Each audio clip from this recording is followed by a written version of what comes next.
జై శ్రీరామ్. ముందు సీతాదేవి పరిస్థితి ఏమిటో. ఆవిడ హాయిగా రావణాసురునితో ఉందనుకోండి, గొడవే లేదు. రాముడికి పని లేదు, సుగ్రీవుడికి పని లేదు, హనుమంతునికి పని లేదు, కోతులకి పని లేదు. అందరూ ఎవరి దారిన వారు వెళ్ళిపోవచ్చును. అట్లా ఉంటే ఇంత తాపత్రయపడనక్కర్లేదు కదా. జీవించి ఉంటే అంటే దైవమును గూర్చి జీవించడం. దైవము గురించి జీవించని వారంతా కూడా కదులుతున్న శవాలని రాస్తుంది భారతీయ వాంగ్మయము. అది సత్యం. అందుకని సద్గురువు అసలు అనేది వీడుకున్నదా లేదా అని చూసుకుంటాడు. లేకపోతే దైవం పంపడు కదా. అయినా చూడవలసిన బాధ్యత గురువుకున్నది. ఎటువంటి పరిస్థితిలో వీడి దైవారాధన ఉన్నది, ధర్మాచరణ ఉన్నది, దానిని బట్టి వస్తాడు. మనం అనుకునేవి ఏమీ కావు. I am the best disciple of master EK అనుకుంటే అయిపోదు. ఎవరు ఏ గురువు గురించి అలా అనుకున్నా అయిపోదు. ఆ గురువు ఆ విధంగా అనుకోవాలి. This is my best disciple అని గురువు చెప్పాలి. ఆయన ఎప్పుడూ చెప్పడు. చెప్పాలంటే చాలా ఉండాలి.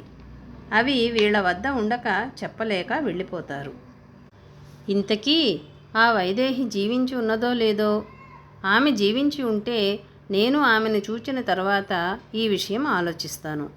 దైవమే ఉపాయము. దైవం చేతే రక్షింపబడాలి.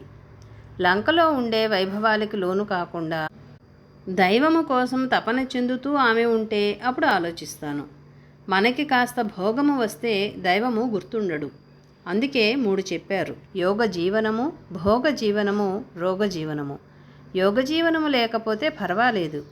యోగ జీవనము లేని భోగజీవనము ఉంటే రోగజీవనము ఖాయము.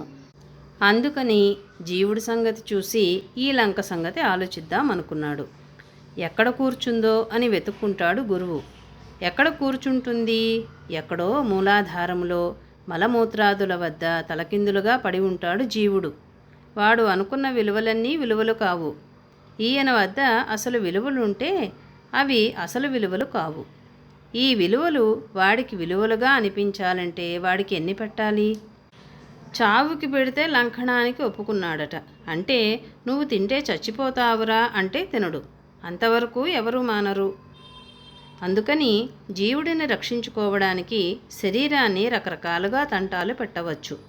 అంటే వీడికి అసలు విలువ నేర్పాలి కదా అని ఆ కొండ మీద నిలుచుని ఆ బలవంతుడు హనుమంతుడు రామాభ్యుదయ కాంక్షి అనుకున్నాడు. జై శ్రీరామ్.